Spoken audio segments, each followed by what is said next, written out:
Sir सबसे पहले आप ये बताएं कि PSX है क्या मसला? पाकिस्तान स्टॉक एक्सचेंज जो है बेसिकली प्लेस है जहाँ पे आप कॉर्पोरेट जो कंपनीज हैं उन्होंने अपने शेयर्स लिस्टेड किए हुए हैं। वो एक प्लेस है पाकिस्तान स्टॉक एक्सचेंज जहाँ पे आप बाय और सेल कर सकते हैं उन स्टॉक्स को। आप इसे नॉर्मल टर्म्स में समझे तो एक इन्वेस्टमेंट पॉइंट है ये, जहाँ पे आप कॉर्पोरेट सेक्टर में जो है इन्वेस्टमेंट कर सकते हैं और वहाँ पे जो अपनी इन्वेस्टमेंट है उसको रियलाइज भी कर सकते एक नया इन्वेस्टर है, उसने अपनी प्रोफाइल क्रिएट करनी है, ओके कौन सी कॉमन जो मिस्टेक है वो करता है इन्वेस्टर अपनी प्रोफाइल बनाते वक्त? हैं।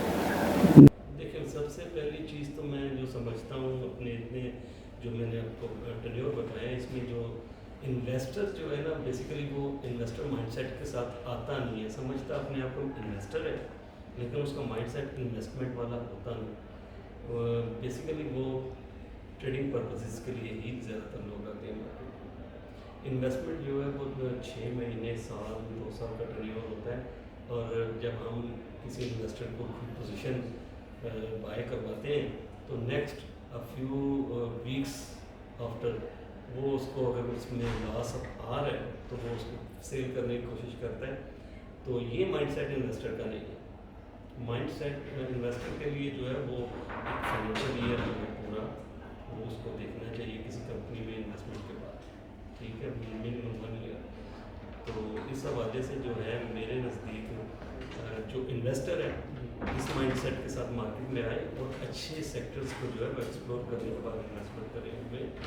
जैसे अभी आपने सेक्टर की बात की, कोई ऐसे 3-4 सेक्टर जो हाई रिस्क की हों और रिटर्न भी ज़्यादा पे कर रहे हों? रिस्की सेक्टर्स जो हैं वो उनमें देखें टाइम टू टाइम चेंज आता रहता है रिस्क का, ठीक है। बाज़ औक़ात होता है कि गवर्नमेंट पॉलिसीज़ कुछ ऐसी होती हैं जो कि सपोर्ट कर रही होती हैं एक सेक्टर को, दूसरे सेक्टर के लिए नेगेटिव होती हैं। तो ये टाइम टू टाइम रिस्क का जो है वो चेंज आता रहता है सेक्टर और सेक्टर बेसिस पे। तो वैसे हमारी मार्केट में जो नॉर्मली परफॉर्म करते रहते हैं सेक्टर वो हैं oil and gas exploration, oil and gas marketing, commercial banks और उसके बाद सीमेंट सेक्टर टेक्निकल सेक्टर है ये। तो ये साल में 1-2 दफ़ा परफॉर्म अच्छा कर जाता है। और स्टील सेक्टर है, टेक्सटाइल सेक्टर भी अच्छा परफॉर्म करता है जबकि आपकी पॉलिसी रेट काफ़ी नीचे हैं और एक्सपोर्ट के नंबर्स काफ़ी अच्छे हैं। आप अगर देखेंगे तो पाकिस्तान की एक्सपोर्ट में सबसे बड़े नंबर्स जो है वो टेक्सटाइल के होते हैं। ये जो मार्केट फ्लक्चुएट करती है इसके पीछे कोई कंपनी का होता है या? देखिए मार्केट में बेसिकली ये मार्केट का एक मैकेनिज्म ये है कि आप ये समझ लें कि आप एक बिज़नेस चला रहे हैं और आपने अपना स्टॉक अपने शेयर्स जो है मार्केट में लॉन्च किए हुए हैं। तो कोई मार्केट मेकर या मार्केट में आपकी जो प्राइस शेयर की वैल्यूएशन है कैसे बढ़ेगी जब तक कि आपको ग्रोथ मतलब 2-3 चीज़ें हैं जिनकी वजह से जो है एक इन्वेस्टर इंटेंशन लेता है कि मैं इसमें इन्वेस्टमेंट करूं और इन फ्यूचर जो है उसकी प्राइस बढ़ेगी। एक तो ये है कि कंपनी ग्रोथ में जा रही हो उसमें एक्सपेंशन करना हो। सेकेंडली कोई अपना बिजनेस का पोर्टफोलियो जो है उसको डाइवर्सिफाई कर रही हो। थर्ड जो है बड़े अच्छे उसके फंडामेंटल बेसिस पे प्रॉफिट के रिटर्न्स जो हैं बड़े अच्छे आ रहे हैं। इन्हीं बेसिस पे जो है मार्केट मूव करती है। ये देखे ना, एक मार्केट है वो फ्लो पे जा रही है, अपने पेस पे ठीक जा रही ओके है, अचानक से नीचे गिरती है, इसके पीछे की रीज़न क्या होती है? देखिए न्यूज़ डेफिनेटली होती तो न्यूज़ है उसके पीछे ना, डे टू डे जो न्यूज़ आ रही होती हैं जिस तरह मतलब आज अगर हम समझते हैं कि मार्केट बड़ी स्मूथली चल रही है और हमें एक न्यूज़ सुनने को मिलती है जी कि अगले चंद दिनों में गवर्नमेंट घर जा रही है तो मार्केट क्रैश कर जाएगी, ठीक है। वो इन्वेस्टर्स के अंदर जो है एक फियर इमर्ज होना शुरू हो जाता है कि आगे चल के पता नहीं पॉलिसी नेक्स्ट गवर्नमेंट की क्या बनती है और ऐसे बड़ी सारी सिचुएशंस होती हैं जिनमें एक फियर का एलिमेंट क्रिएट होता है जिसकी वजह से मार्केट सडनली ड्रॉप करना शुरू कर जाती है। कुछ लोगों का ये कहना है कि स्टॉक मार्केट इनका कंपनी का पीछे हाथ होता है, शेयर जब वैल्यू बढ़ानी होती है, इन्वेस्टमेंट चाहिए होती है तो शेयर की प्राइस गिरा देते हैं तो पैसे ज़्यादा आए उनके पास। अच्छा ऐसा होता है कुछ? नहीं जब मार्केट में कंपनी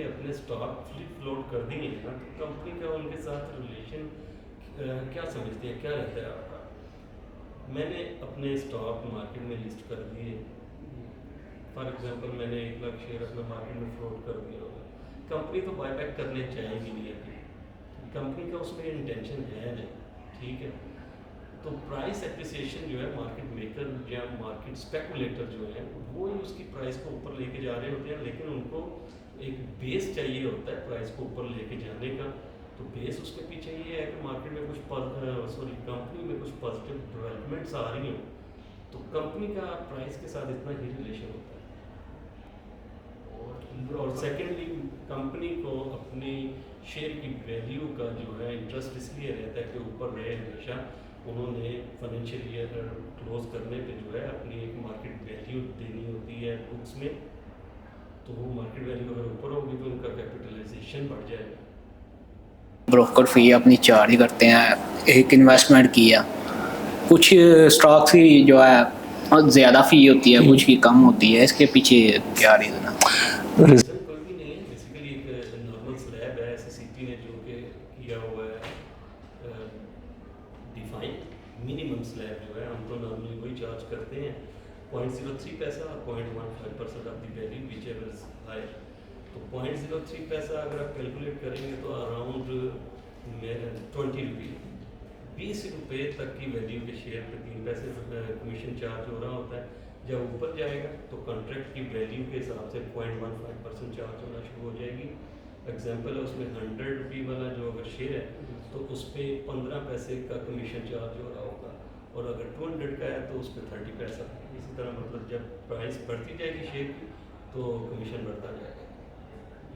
अगर एक कंपनी है उसमें इन्वेस्ट करते वक्त स्मूथली चल रही थी कंपनी, बाद में डिफ़ॉल्ट हो गया, उसका जो इन्वेस्टमेंट की हुई है वो वापस आएगी या ख़त्म हो जाएगी? देखिए लिस्टिंग में जो कंपनी लिस्टेड होती है उसमें जब वो डिसोल्यूशन में जाती है ना, अगर थ्रू कोर्ट या कोई और उन पे कोई आ जाता है केस और कोर्ट उनको देती है डिसीजन कि आप डिसॉल्व करें अपनी कंपनी को, उसमें होता ये है कि एसेट्स आपने भी पढ़ा होगा जब डिसोल्यूशन में जाते हैं तो सबसे पहले लाइबिलिटीज़ को राइट ऑफ किया जाता है, ठीक है। लाइबिलिटीज़ राइट ऑफ करने के बाद जो है सबसे आखिर पे बारी आती है इक्विटी होल्डर्स की, ठीक है।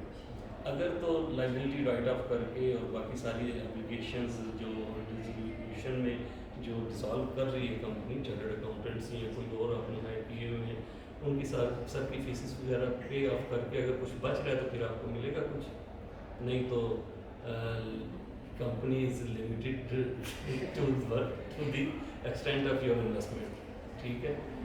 तो डिसोल्यूशन में अगर तो आपका ये चीज़ देखनी चाहिए जब आप किसी कंपनी में इन्वेस्ट कर रहे हैं ना, तो कंपनी की बुक वैल्यू को ज़रूर देखना चाहिए कि इस वक्त कंपनी जो है वो नेगेटिव बुक वैल्यू पे नहीं चल रही है, एस्कोल इस वक्त नेगेटिव बुक वैल्यू पे, ठीक है। अगर आप इन्वेस्टमेंट करते हैं वो है एक अगर इस वक्त एस्कोल में कोई इन्वेस्टमेंट कर रहा है तो प्योरली वो स्पेकुलेशन बेसिस पे है, क्यों कि उसकी इक्विटी नेगेटिव है राइट नाउ, और हो सकता है कि उसके लोन रीशेड्यूल हो जाए तो फिर वो परफॉर्म करना शुरू करे या कोई टेक ओवर कर ले, ये परसेप्शन है, ठीक है। तो इस वक्त उस परसेप्शन पे अगर आप इन्वेस्टमेंट कर रहे हैं तो मेरे ख्याल में ये स्पेकुलेटिव इन्वेस्टमेंट है विद 100% रिस्क।